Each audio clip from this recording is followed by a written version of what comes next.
From Pacifica, this is Democracy Now!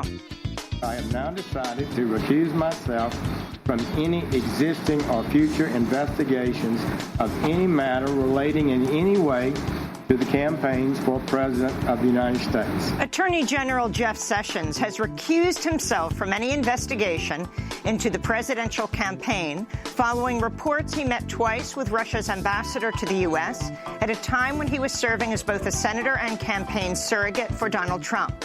We'll get response from Marcy Wheeler, an independent journalist who covers national security and civil liberties. Then we look at the Trump administration's plans to slash the power of the Environmental Protection Agency under its new head, Scott Pruitt. I am communicating a message that the Brownfields program, the Superfund program, water infrastructure, WIFIA grants, state revolving funds are essential to protect.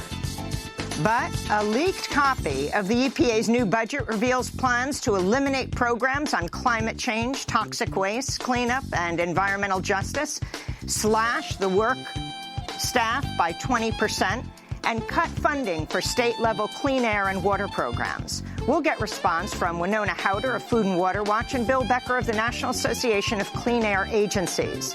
Finally, as Honduras marks the first anniversary of the assassination of the renowned environmental activist Berta Cáceres, we look at a new investigation that links the U.S. military to her murder and at a new bill to cut U.S. military funding to Honduras.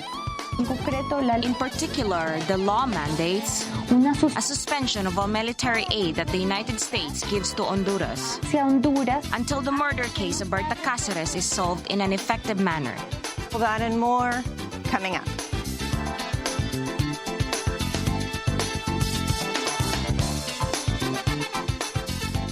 Welcome to Democracy Now!, democracynow.org, The War and Peace Report. I'm Amy Goodman. Attorney General Jeff Sessions said Thursday he'll recuse himself from any investigation into last year's presidential campaign following reports he met twice with Russia's ambassador to the U.S. while serving as campaign surrogate for Donald Trump. The revelation directly contradicts Sessions' sworn testimony to Congress in January that he did not meet any Russian officials in the run-up to November's election. In a hastily assembled news conference Thursday, Sessions called charges he lied under oath totally false and said he failed to mention the meetings with Ambassador Sergei Kislyak because the two did not discuss the campaign. I was taken aback a little bit about this brand new information, this allegation that surrogates, and I had been called a surrogate for Donald Trump, had been meeting continuously with Russian officials, and that's what it struck me very hard, and that's what I focused my answer on. And in retrospect, if I should have slowed down and said, but I did meet one Russian official a couple of times, that would be the ambassador. Thank you all. Take care. Attorney General Sessions' decision to recuse himself came just hours after President Trump said calls for Sessions to resign amounted to a total witch hunt. Trump was questioned by reporters while touring a naval warship, the USS Gerald Ford, on Thursday. Mr. President, do you still have confidence in the Attorney General, sir? Total. Should Sessions recuse himself from investigations into your campaign in Russia? I don't think so at all. When did you first learn that Sessions spoke to the Russian ambassador? Did you know during the campaign? I don't think he should do that at all. When were you aware that he spoke to the Russian ambassador? I wasn't aware at all. Meanwhile, ABC News reported Thursday that Sessions used political funds from his senatorial re-election account to meet with Ambassador Kislyak on the sidelines of the RNC in July. There were growing calls Thursday for Sessions to resign and even to face prosecution. The ACLU demanded an investigation into whether Sessions committed perjury. And President George W. Bush's former ethics lawyer, Richard Painter, said, quote, misleading the Senate in sworn testimony about one's own contacts with the Russians is a good way to go to jail, unquote. On Capitol Hill, a chorus of Democratic lawmakers called for Sessions to step down, while demands grew for a special prosecutor to investigate allegations Russia interfered in the 2016 election on behalf of Donald Trump. Meanwhile, the New York Times reported Thursday that two other members of Donald Trump's inner circle met with Russia's ambassador ahead of the presidential inauguration. At the December meeting at Trump Tower in New York, where Trump's son-in-law and senior advisor Jared Kushner and former National Security Advisor Michael Flynn, who resigned last month following revelations he spoke by phone with the ambassador and discussed U.S. sanctions against Moscow. We'll have more on the widening scandal and allegations that Russia interfered in November's election after headlines. On Capitol Hill, Republican Senator Rand Paul's blasting his party's leadership for failing to make public a draft document of the Republican plan to replace the Affordable Care Act.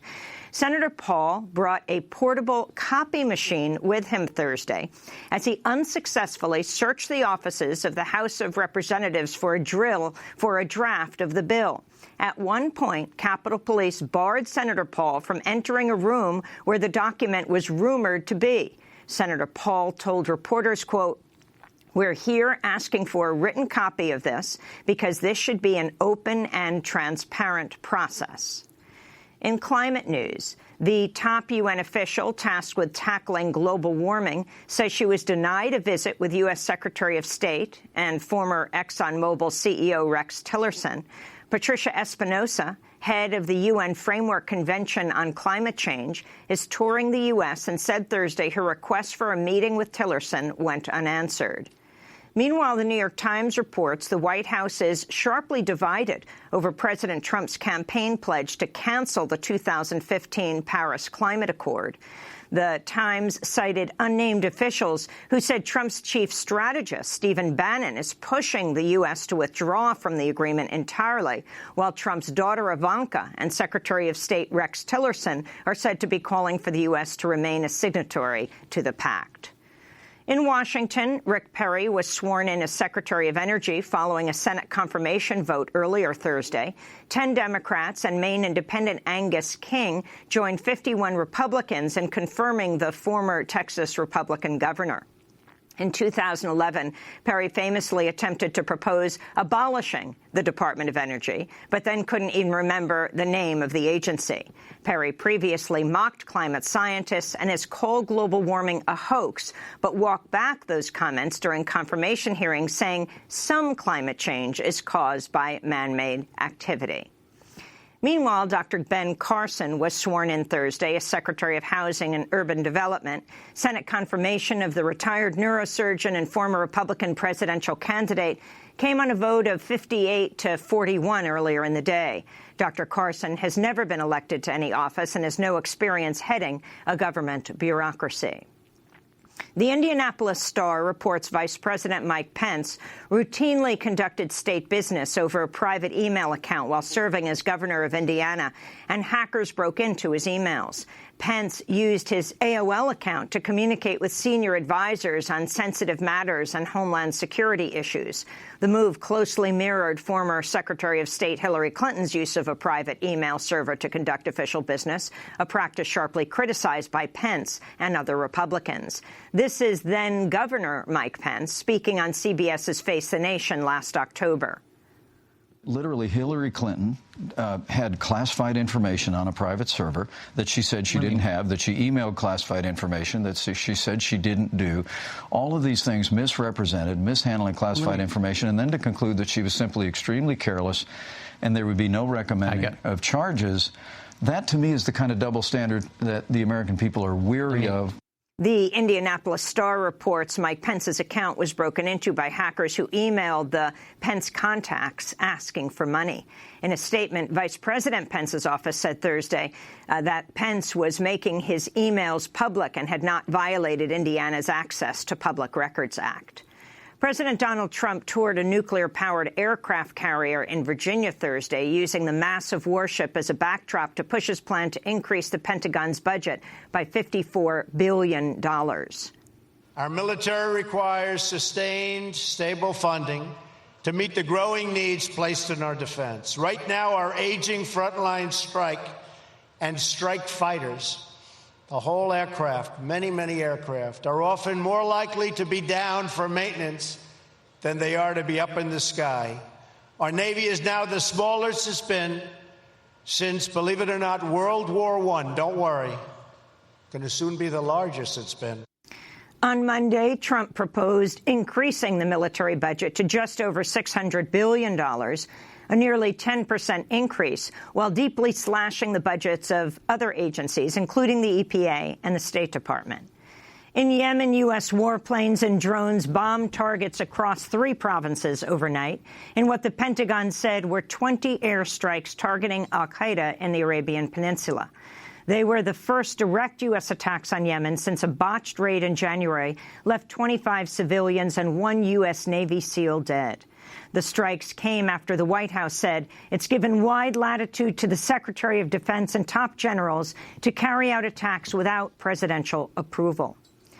In Syria, pro-government forces recaptured most of Palmyra 2 months after ISIS took control of the ancient city. It's the 4th time the city, which is home to a World Heritage Site, has changed hands during Syria's civil war. In Egypt, a court has acquitted former dictator Hosni Mubarak on charges of murder over his crackdown in 2011 that killed hundreds of people opposed to his 30-year rule. The ruling clears the way for Mubarak's release from detention. Amnesty International says Mubarak's treatment contrasts sharply with that of hundreds of journalists and human rights activists who face mass arbitrary arrests, unfair trials, and torture over their political dissent. In Honduras, hundreds of protesters rallied outside the Honduran Supreme Court building Thursday to demand justice for Berta Cáceres, the famed environmental activist and feminist leader who was assassinated in her home over a year ago. 8 men have been arrested as suspects in Berta's killing, including 1 active Army major and 2 retired military members. 2 of these suspects reportedly received military training in the United States. This is Berta Cáceres' daughter, Bertita Isabel Zuniga Cáceres. Así que estamos aquí. We are here to denounce the lack of justice. The authorities want us to feel that the case has been resolved. On the contrary, we're saying that the process is full of irregularities. It won't imprison or guarantee the sentencing of those people who have been arrested. At Thursday's demonstration in Tegucigalpa, police in riot gear fired tear gas at protesters who responded by hurling rocks. Protesters were demanding an end to impunity for the killers of more than 150 land rights activists in the Aguan Valley since 2009. We'll have more on the assassination of Berta Cáceres after headlines. In Rochester, New York, vandals toppled more than a dozen headstones at a Jewish cemetery Thursday, defacing some of the grave markers. New York Governor Andrew Cuomo ordered police to investigate the vandalism as a possible hate crime. It was at least the 3rd desecration of a Jewish cemetery in the U.S. over the past 2 weeks. At the Vatican, a prominent member of a commission advising Pope Francis on how to end clerical sexual abuse stepped down this week to protest what she described as inaction by the Church. Marie Collins, an Irish survivor of childhood sexual assault by a priest, said Wednesday she could no longer work with the commission because Vatican officials refused to implement basic protections for children and vulnerable adults. Collins' resignation came as the Archdiocese of New York petitioned a court for permission to mortgage $100 million worth of church property in Manhattan in order to fund compensation for victims of sexual abuse by priests. MSNBC has obtained a leak intelligence document from the Department of Homeland Security that undercuts President Trump's rationale for a ban on refugees and travelers from some majority Muslim nations. The Rachel Maddow Show reports the leaked document makes the case that most foreign-born U.S.-based violent extremists are only radicalized after living in the U.S. for a number of years and are unlikely to pose a threat upon arrival. In an update to a story we reported on Thursday, ICE has released a 26-year-old El Salvadoran asylum seeker who was removed from a Texas hospital in handcuffs and taken back to a private jail after she'd been diagnosed with a brain tumor. On Thursday, Sara Beltran Hernandez was granted a $15,000 bond, and her family raised the total sum to secure her freedom. Beltran issued a statement thanking supporters who made calls for her release, saying, quote, "I can now get the medical care I need and be reunited with my family." You can go to democracynow.org to see the whole discussion on Thursday's show. In more news from Texas, a woman arrested by immigration officials at a courthouse where she was seeking a protective order against an abusive boyfriend has now been charged with illegal reentry to the United States. County officials believe the agents acted after a tip-off from Irvin Gonzalez's alleged abuser. Women's rights advocates have argued that the arrest of Gonzalez sends a message to survivors that if they seek help, they will be deported or jailed. In Mississippi, lawyers for Daniela Vargas say ICE officials are preparing to deport the 22-year-old undocumented immigrant without a court hearing. Vargas was arrested this week shortly after she spoke out publicly against a February immigration raid that saw her father and brother detained by ICE. Vargas was brought to the U.S. from Argentina as a child. She has a pending application for a renewal of her DACA status, granting her permission to live and work in the United States. And a bill before the Arkansas state legislature would prohibit publicly funded schools from teaching the works of legendary historian Howard Zinn. House Bill 1834 would bar teachers from including all of Zinn's writings from 1959 through his death in 2010.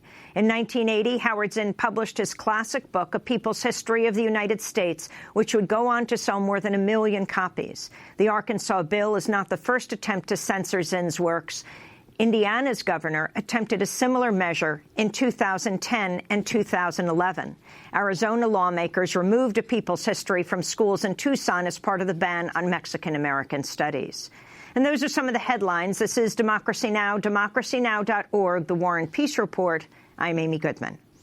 Attorney General Jeff Sessions has recused himself from any investigation into last year's presidential campaign following reports he met twice with Russia's ambassador to the U.S. at a time when he was serving as both a senator and a campaign surrogate for Donald Trump. The revelation directly contradicts Sessions' sworn testimony to Congress in January that he did not meet with any Russian officials in the run-up to November's election. On Thursday, Sessions called charges he lied under oath totally false and said he failed to mention the meetings with Ambassador Sergei Kislyak because the two did not discuss the campaign.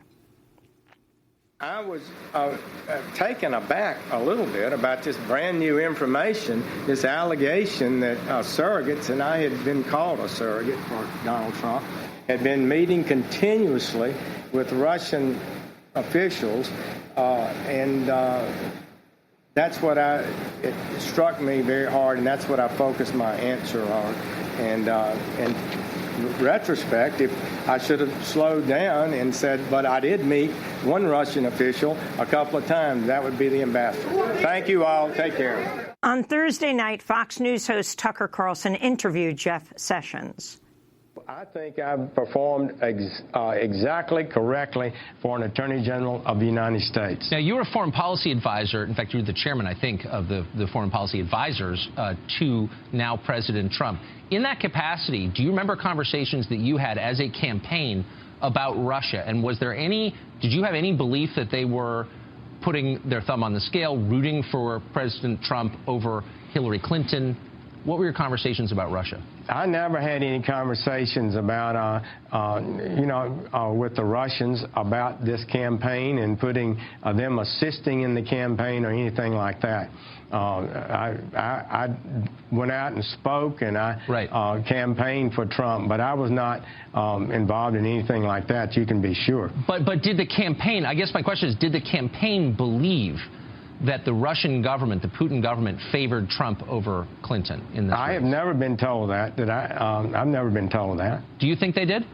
I don't have any idea, Tucker. You'd have to ask them. Many Democratic lawmakers are still calling for Attorney General Jeff Sessions to resign. But President Trump has said the Attorney General has been the victim of a, quote, total witch hunt. Sessions' recusal comes less than 3 weeks after Trump's national security advisor, Michael Flynn, resigned after it was revealed he had discussed sanctions in a call on December 29th with the Russian ambassador, then lied to Vice President Mike Pence and other top White House officials about it. Meanwhile, on Thursday, the New York Times revealed that Flynn and Trump's son-in-law and senior advisor, Jared Kushner, held a meeting at Trump Tower with the Russian ambassador ahead of the presidential inauguration. We're joined now by Marcy Wheeler, an independent journalist who covers national security and civil liberties. She runs the website EmptyWheel.net. Marcy, it's great to have you back with us. Can you talk about what you think is most significant in this whirlwind of allegations and now a recusal from Attorney General Jeff Sessions? As people think about it, it's helpful to think about the three things that we should be concerned about with Russia and Donald Trump. And the first is whether or not anybody on his campaign was involved in the hack of Hillary Clinton, whether or not they were kind of cooperating with the Russians. The second one is whether we know, and Trump was very open about his opening to Russia, his willingness to negotiate with Russia. The question is whether there was any kind of quid pro quo, whether there was any kind of inappropriate influence to get that outcome. And then the third is that Trump has these business associations going back decades with kind of shady businessmen who have ties to Russia. The question in there is, do those relationships risk posing undue influence on him going forward, possibly the bribery or some kind of coercion on policy. And all of these discussions about the meetings with the ambassador, and that's most of what we're talking about, Amy, is that over and over again, various Trump aides or campaign people or associates, what have you, met with the Russian ambassador to the United States. And that in and of itself is not suspect. People meet with ambassadors all the time. In fact, Mike McFaul, who was Obama's ambassador to Russia, keeps saying that. He's a hawk on Russia, but he keeps saying we should not make it criminal to meet with Russians. What's tricky here is Trump's people have gotten questions over and over again. Did you meet with X, Y, and Z? Did you meet with X, Y, and Z? And there's always, as there is with Attorney General Sessions, there's always this obfuscation about it. And that raises questions about whether those meetings with Ambassador Kislyak were on the up and up or whether there was something more going on. With regards to Sessions' recusal, it's a very narrow recusal. And there was some bad reporting on this yesterday. Everyone's like, well, he's recused on everything that has to do with X, Y, and Z. No, actually, all he said is that he's recusing from anything having to do with the elections. And so, for example, he's already been asked, would you recuse yourself from any ongoing investigation of Mike Flynn's discussions with Russia in the transition period? And he didn't answer that. And, laying out what I just did, that there are these questions of business associations, there are these questions of quid pro quo to change our policy towards Ukraine. Those aren't election-related per se, unless they were quid pro quos to elect Trump in order to implement this Ukraine policy. And Sessions hasn't recused from that. And so, and those are, frankly, I think, where some of the biggest smoke is. So he hasn't recused from that yet. He actually was asked twice during his confirmation process about ties to Russia. The one he addressed yesterday was a question in the hearing from Al Franken about whether he, as an election official, met with any Russians, which, as you pointed out, he actually did. Marcy, let's go to that clip from the confirmation hearing in January when then-Senator Jeff Sessions was asked by Minnesota Senator Al Franken whether he knew of contacts between Trump campaign officials and Russia's government. If there is any evidence that anyone affiliated with the Trump campaign communicated with the Russian government in the course of this campaign, what will you do? Senator Franken, I'm not aware of any of those activities. I have been called a surrogate at a time or two in that campaign, and I did not have communications with the Russians. So, as you were saying, Marcy, often it's not the underlying act, which wouldn't have been a terrible thing for him to say yes, but it's the cover-up. Right. And that he answered only that question, which, as you pointed out, in Cleveland, a bunch of Trump, there was an event for ambassadors, and a bunch of Trump's foreign policy people were involved. Some of them are the people about whom there are further allegations that are yet unproven of ongoing discussions with the Russians. The point is, a bunch of ambassadors in the room, Trump's people give their dog and pony show. Afterwards, there are some more conversations, maybe not substantive, but with respect to that is at that time, the Republican Party was changing their platform to be more favorable to Russia. And so, again, Was there something about those conversations that led the Trump campaign to change that platform? We don't know. Those are the questions that should be answered.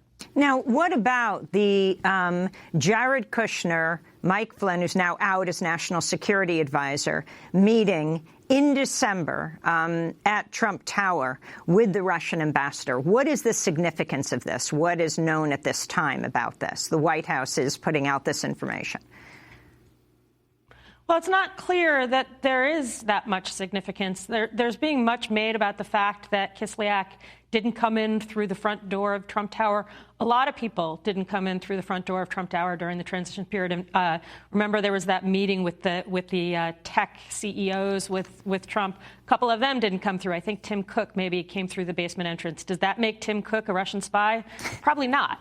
The point. In fact, I'd say definitely not. But the point is that Trump is not being very forthcoming with these relationships, and there's this drip, drip, drip of yet another tie. The Kislyak ones, I think we don't have to be all that worried about. It is the job of the ambassador of any given country to wander around and have as many conversations, and frankly, to try and help out his country. The real questions have to do with whether there's any kind of quid pro quo for Trump to change. I mean, again, Trump ran on becoming more friendly to Russia. Trump, you may disagree with the policy, but Trump was pretty open about being willing to negotiate on Ukraine, as distinct from Hillary Clinton, who was very much a hawk on it. He didn't hide that from voters. Presidents are allowed to shift and change our foreign policy, and Trump has done so in other ways that ought to invite scrutiny, for example, with one China policy, where there's been almost no attention, and there probably should be, because we know there were lots of conversations leading up to that. But the point is, though, that we need to have a way to get to these answers. Trump's people aren't giving it to us. Sessions, his recusal is only partial. And frankly, there are reasons to worry that the congressional inquiries, there's one in both the Senate and the House rolled out one yesterday morning. Devin Nunes, in particular, who's the House Intelligence Chair, clearly doesn't want to have an investigation into Donald Trump. He was a transition official. Richard Burr, head of the Senate Intelligence Committee, was on that same National Security Advisory Committee. And so what we need is to ensure that those three inquiries, the intelligence committees and the FBI, which is ongoing, that they are able to follow the evidence where they go. And we do have good reason to question whether we're in that position right now. I want to go to Jeff Sessions being interviewed by Tucker Carlson again last night on Fox News. So the president, whom you serve, has described these questions as a witch hunt and has said that we need to investigate the leaks that have led to this and to a bunch of these different stories. Do you agree with that? Well, we are having a lot of leaks today in Washington that I do believe are troubling. A lot of it would appear to be in violation of the law. And it's an unhealthy trend, and we've got to do better about it. I do believe every department needs to take a greater interest in maintaining proper security. Do you see this as a witch hunt? I don't think what was said about that meeting I had with the Russian ambassador was legitimate. I think it was hyped beyond reason, and I think it was unfair. And I was glad to be able to address it today. That's Attorney General Sessions responding to Tucker Carlson, Marcy Wheeler. The leaks are an interesting thing, and this is something that, again, Devin Nunes, House Intelligence Chair, is really pushing hard, because we're getting leaks of pretty sophisticated intelligence, even wiretap evidence. And, there is a reason to be concerned that you can be picked up on a FISA wiretap and have the contents of it show up on the New York Times. That said, the way to stop the leaks, if you're the Trump administration, is to appear like you're not fighting this investigation tooth and nail, and they are. And again, I'm not terrifically sympathetic with Jeff Sessions because he was asked twice, once in person and once actually in writing by Pat Leahy on an even broader question. And if you're asked in writing, did you have any contacts with the Russians, and that's when you have aides to go through your paperwork and figure out what you did in Cleveland and figure out who's been in your office, and you say no, then there is reason to ask why you were not fully forthcoming in your confirmation hearing. I wanted to ask you about this other concern of a group of Democrats, the leadership on the House committee probing Russia's efforts to interfere with the U.S. election. People like Adam Schiff, the Senator Feinstein of California, are saying that the FBI is refusing to cooperate in handing information over. Very willing to talk about investigating Hillary Clinton and then saying a few days before the election, no, they weren't. But when it comes to this, what about this, Marcy Wheeler? The clash of an intelligence agency with Congress. I'm a little bit less worried about this than those Democratic leaders are. And that's partly because I've covered Jim Comey for years, and he's very self-righteous. He likes to think of himself as this great crusader, not necessarily a good thing as FBI director. I said that when he was confirmed under the Obama administration, but Democrats at that point thought he was pure and great. The Hillary investigation was public. Congress was involved in it. Yes, it was leaking like a sieve. And what Jim Comey did last July and follow up in October was completely inappropriate. Don't get me wrong. That was the unusual thing. But I think it should be treated differently from an ongoing counterintelligence investigation. I mean, there are people who, for example, might be sources named in the dossier that Christopher Steele, a former MI6 agent who this dossier got leaked by BuzzFeed in January. There are people who might be sources in that who have since died in suspect circumstances. Four actually, Russians have been charged with treason with allegations that they're tied to this investigation. The reason you don't want a counterintelligence investigation to be shared with a Congress that is obviously leaking is because stuff like that, not only can the targets of the investigation find out and work to undercut the investigation, but people can get killed or charged with treason, and that's not going to help us get to the bottom of this. So, Pelosi, Schiff are absolutely right to be furious at Comey for what he did against Hillary Clinton last year. I'm not excusing that at all. But they should at least take a step back and think about whether they want the FBI investigation to be successful or whether they want it to be politically damaging, because those may be two different things. Set aside the hacking of the election. When it comes to Donald Trump's business interests and this whole question of, is he invested in Russia? Is there something we should understand why he's so favorable to Vladimir Putin? That the question is really, do they have something invested in his projects everywhere from Trump Soho to his buildings when he couldn't get, credit extended from banks because he had declared bankruptcy so many times and had so much financial problems that the oligarchs supported him, and deep concern about what his financial obligations are to them, and how this fits into this bigger story of him not releasing his tax returns and not being transparent, why people are so concerned, separate from the question of whether Russia hacked the elections. Right. I think that is something people should, and they're distinct issues, as you pointed out, and people should remember that they're distinct issues. Because what we're talking about with those business concerns, and it's not just Russia. Again, this is an area where we should have as many questions about China, if not more so, than Russia. Although some of his closest associates, you talked about the Soho project, are tied to Russia and do have ties to the mob. And that is a very fair question that we should be able to get answers to. Does he have relationships with people who have some kind of sway over him, over Trump, the brand?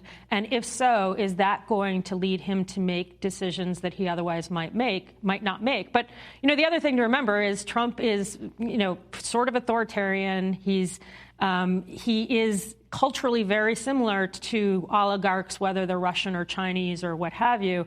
And we need to distinguish those two things. The shady business deals, definitely worth interrogation. Is the fact that he is culturally authoritarian and racist and so on and so forth. Those are all things that were true before Russia hacked the election, for example.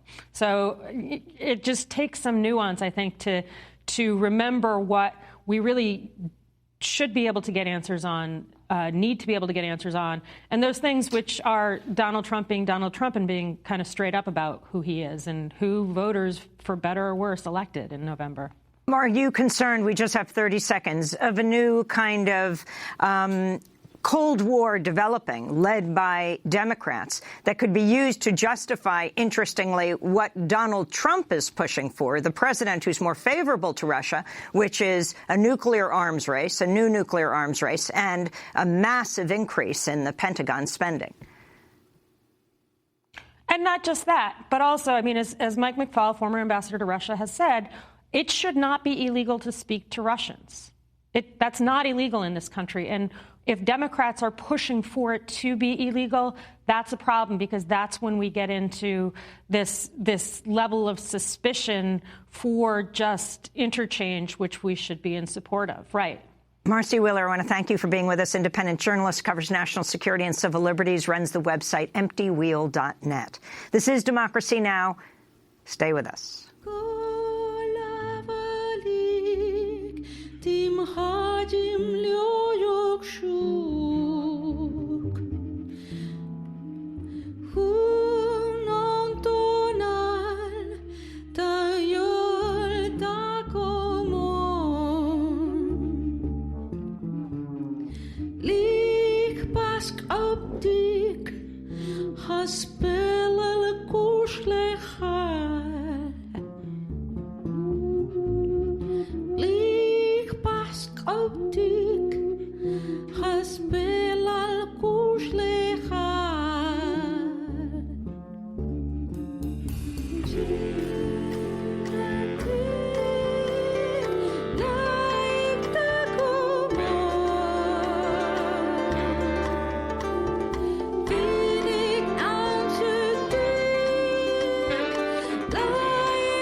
Afro-Yaqui Music Collective. This is Democracy Now!, democracynow.org, The War and Peace Report. I'm Amy Goodman. New details have emerged on the Trump administration's plans to slash the Environmental Protection Agency. According to a leaked copy of the EPA's 2018 budget, the agency's overall budget would be slashed by 25%. Staffing would be reduced by 20%, or by 3,000 jobs. The plan calls for the complete elimination of EPA programs on climate change, toxic waste cleanup, environmental justice, and funding for Native Alaskan villages. It would slash funding to states for clean air and water programs by 30%.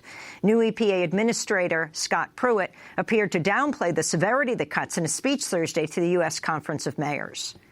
In this budget discussion that's ongoing with Congress, it's just starting. So there are some concerns about some of these grant programs that EPA has been a part of historically. I want you to know that with the White House and also with Congress, I am communicating a message that the Brownfields program, the Superfund program, water infrastructure, WIFIA grants, state revolving funds are essential to protect.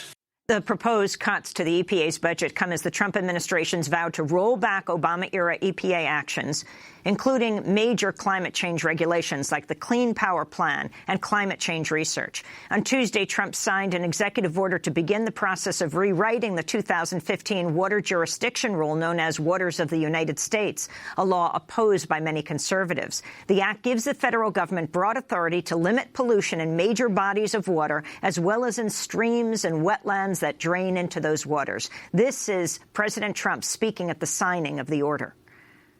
EPA's so-called Waters of the United States rule is one of the worst examples of federal regulation, and it has truly run amok and is one of the rules most strongly opposed by farmers, ranchers, and agricultural workers all across our land.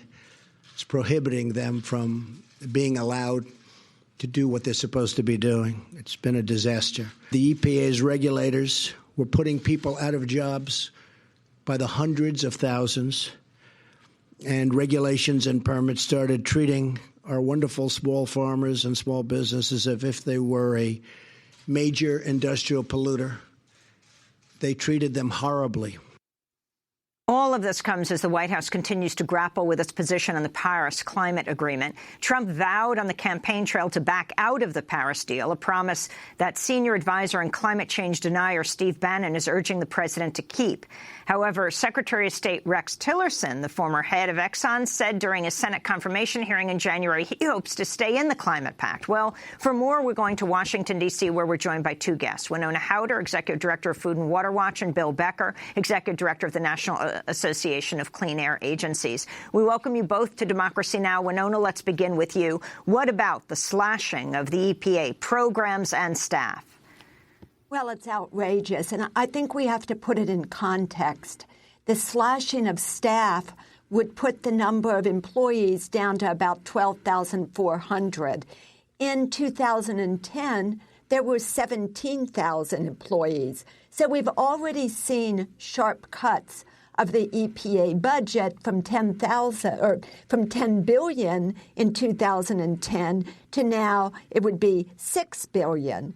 It also takes the number of EPA employees down to about 1985 levels. And we should be clear that 90% of EPA programs are run by state agencies. Half the staff is located in regional offices. So Scott Pruitt is talking out of both sides of his mouth. He said during his hearing that he believed that the states should be enforcing environmental laws, and yet they're cutting the budget so that the states will not have the funding to be able to keep our most precious resources clean. Waters of the United States rule. Talk about the significance of this, Winona. Well, I think most Americans believe that safe drinking water is important. They want their tap water to be safe to drink. If there are chemical pollutants going into small streams, they eventually reach a large body of water that in many cases is going to be used for drinking water. And the American Farm Bureau has been one of the largest lobbyists against anything to do with protecting water bodies. And they really represent not small farmers, but agribusiness and the chemical industry. And so this is really going to be devastating to drinking water, along with the other cuts that we're going to see. You are head of the National Association of Clean Air Agencies. How is the air we breathe affected by these proposals? It's going to be overwhelming. It's going to rip the soul out of state and local governmental implementation. There are more people who die from air pollution today, 40,000, than from almost not only every other environmental problem, but most other social problems we face. Like terrorist attacks. Like terrorist attacks, like drunk driving, like gun violence. And yet we simply don't have the luxury of sweeping these budget cuts under the rug and ignoring them. There are three basic problems with the budget cuts. Number one, as Winona said, it slashes the EPA staff and the EPA budget by 20 to 25%. That's unsustainable at a time when we need EPA to be the backstop. Second, as you pointed out in your preliminary remarks, this budget eliminates 38 very important bipartisan successful programs, ranging from brownfields development to reducing diesel emissions from trucks and from construction equipment. It eliminates almost entirely money that goes to the Great Lakes. It eliminates the Radon program. And finally, Winona was getting to this at a time when President Trump and Administrator Pruitt are saying, let's get regulation out of Washington, D.C., away from EPA, and give it to the states. In the same breath, they're cutting the federal grants to the states to do this work by 30 to 40%. That's unacceptable. And the bottom line, if these cuts go through, we can almost guarantee with certainty that there will be more premature deaths and more sicknesses throughout the country. And the public should be outraged at that. Winona Howder, this battle in the White House over whether to withdraw from the Paris Climate Accord, with Steve Bannon, the white supremacist, white nationalist senior advisor of President Trump on the one side, and interestingly, Rex Tillerson, the former CEO of ExxonMobil, Secretary of State now, on the other. Can you talk about this and this recent revelation of a film that ExxonMobil put out on climate change decades ago? We already know about their decades cover-up of their own research on the threat of climate change and human involvement in it. Well, first of all, I'm not too surprised to see the Trump administration talking out of both sides of their mouth. We know that Steve Bannon is strictly ideological, in fact, wants to destroy the environment and many of the people in it. Rex Tillerson, when he was CEO of Exxon, actually supported the Paris Agreement. The Paris Agreement did not have hard targets or sanctions. The most concrete thing in the agreement was to use measurements that each signatory would use, measurements that could be verified going forward. So Tillerson wants to have a seat at the table, as he said, and doesn't want to appear to be as strident internationally. But we should be clear that we need to do a lot more than be one of the signatories to the Paris Agreement. And, of course, there's now some talk that Congress would actually make it a treaty and there would have to be a vote in Congress, which is nonsense since it isn't actually a treaty. Now, as far as the Shell film from 1991. 1991. I'm sorry, 1991, Climate of Concern, it laid out many of the problems that we see today, climate refugees, famine, the erratic weather. And so it's not too surprising that Shell put out this film at that time, because we know that from the 1960s at least, Shell, Exxon, Chevron, the American Petroleum Institute, they were meeting, they were talking about science, they were hiring scientists to do climate research so that they could be on top of policies related to climate. What they didn't do is stop using fossil fuels. They used that science for their propaganda machine to continue investing, as Shell has, in the tar sands, in supporting lobbying machines like ALEC to lobby against the policies that would actually protect us against climate change, which really is the most pressing issue that we face going forward. We have to wrap up, but Bill Becker, I wanted to ask you, are these done deals, slashing the staff by 20%, slashing the climate justice area of EPA and all the other issues that we've been talking about? Is this a done deal? Does the public have any involvement?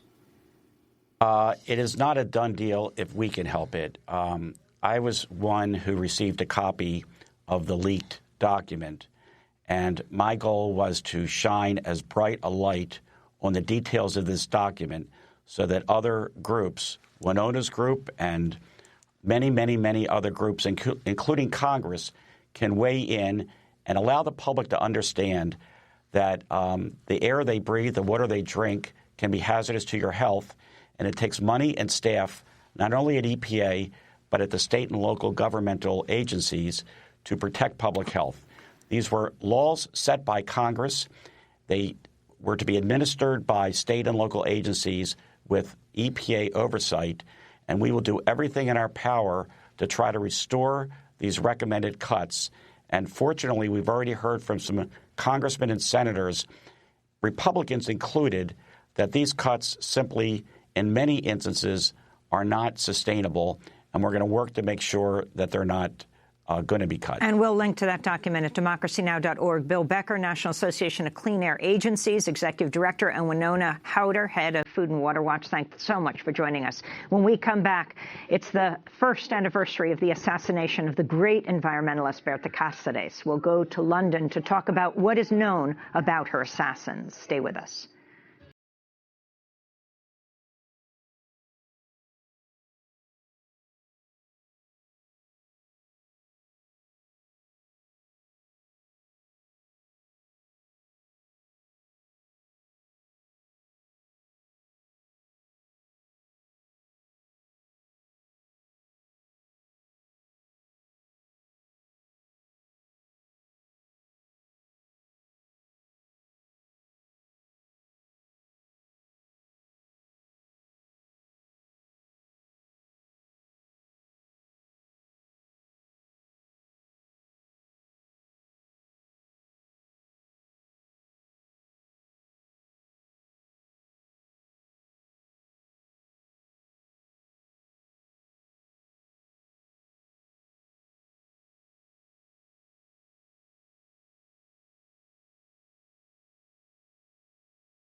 Patriarchy by Anna Tijoux here on Democracy Now! To see our interview and performance of Anna Tijoux on Democracy Now!, go to democracynow.org. Yes, this is Democracy Now! I'm Amy Goodman. We end today's show by remembering the renowned Honduran environmental activist Berta Cáceres, who was assassinated a year ago in her home in La Esperanza, Honduras, just before midnight, March 2nd, 2016. Berta Cáceres was the co-founder of COPIN, the Civic Council of Popular and Indigenous Organizations of Honduras. In 2015, she won the prestigious Goldman Environmental Prize for her decade-long fight against the Agua Zarca Dam, a project planned along a river sacred to the indigenous Lenca people. On Thursday, hundreds rallied outside the Honduran Supreme Court building to demand justice for Berta Cáceres and for the license of the company behind the Agua Zarca Dam to be revoked. 8 men have been arrested as suspects in Berta's killing, including one active Army major and 2 retired military members. 2 of the suspects reportedly received military training in the United States. Also Thursday, here in Washington, D.C., Georgia Congressman Hank Johnson reintroduced the Berta Cáceres Human Rights in Honduras Act, which seeks to withhold U.S. military aid to Honduras until the Honduran government addresses human rights violations by its police and security forces. We're turning now to a new investigation that reveals further ties between Berta Cáceres' killing, Honduran military intelligence, and the United States. Joining us from London is Nina Lakhani, a freelance journalist who's been based in Mexico and Central America for the court papers show murder suspects' links to U.S.-trained elite troops. Nina, welcome to Democracy Now! What are those links? So the U.S. over the last decade or so has really focused a lot of its military training in Central America on special forces. We know that over a period of, I think, 5 years, 2008 to 2014, the US went 21 times to Honduras to train their special forces. 2 of the military men who have been charged with her murder and the attempted murder of Gustavo Castro were special forces. So Major Mariano Diaz, who was he is a veteran special forces officer, at least 7 years, according to his military records, and also Sergeant Henry Hernandez, who had left the military in 2013, but he was special forces, 3 years in the special forces, and worked under the direct command of Major Diaz. And what about Douglas Giovanni Bustillo? Bustillo, he did receive some training just before, as a cadet, I believe, just before he finished his initial military training. Both him and Diaz, who entered the military together, both went to the US to receive training courses. Bustillo was, he did some early training in the School of Americas. I think back in 1997 it was. So talk about the evidence that you've seen, from text messages to phone calls, and if you can recreate for us what you think took place. So the evidence really points to, I think, a very well-planned military operation really that took place that night. What we know from witnesses is that there is a police and military checkpoint as you come into Esperanza. And that night, many witnesses have told me and other investigators that there was no one there that night. There was no one at the base that night. We know from phone records and we know from testimony that Hernandez and Bustillo, who knew each other from working in private security, so they in the months leading up to Bertha's assassination, had been working together in private security. We know that they were in La Esperanza at least 3 times in the weeks leading up to her murder, the way that at least 4 people were there that night. Hernandez admits to being there, and at least 3 other civilians who have been accused of the murder are placed at her house because of telephone analysis. They went in, they knew what they were doing, they knew where they were going. All the evidence points to that. The house, inside and out, had been under surveillance, that they'd been there several times. Her house was sort of set back from the main gate. It was a guarded entrance. It was a private community. There was a guard there that night who, it's very likely they had communication with him. I'd met with him before because they came in. It was very dark. It's an isolated place. They went in. They knew where the door was. They knew where she would be sleeping. So the evidence points to that. That her house and the area surrounding it had been surveyed, had been studied beforehand. And all of that points to really like a military type operation. Hernandez is the one military person that is placed there that night. Like I say, he was special forces. He'd worked under Diaz, and he was a highly he'd been a decorated sniper. It's not clear whether he pulled the trigger that night at all, but it would appear that he was in charge of the operation on the night. And why would they want? He was a low level military officer. He only rose to the rank of sergeant. Nina, why would they want Berta Cáceres dead in this last minute we have? I don't think the people under arrest probably did. She was, the context of Bertha's death, that she was the most well-known activist, not only in Honduras, but probably in Americas at the time of her murder. None of the individuals who were under arrest, none of the 8 had anything personal to gain from her being killed, and the idea that someone of her, with her, someone celebrated as her, could be murdered without, at least the implicit knowledge of people higher up in the armed forces or even the government and the company, I think is highly improbable. None of the 8 who are under arrest had anything personal to gain. But the government, and has the U.S. been held accountable? No. I mean, I think the U.S.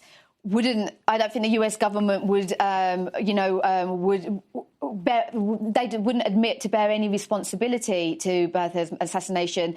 I think it's important to remember I interviewed her in 2013, just around the elections, and she was publicly denouncing the fact that she had been told and had been made aware that her name appeared at the top of a military hit list in which I think there were 16 other activists. She was one of 16 activists.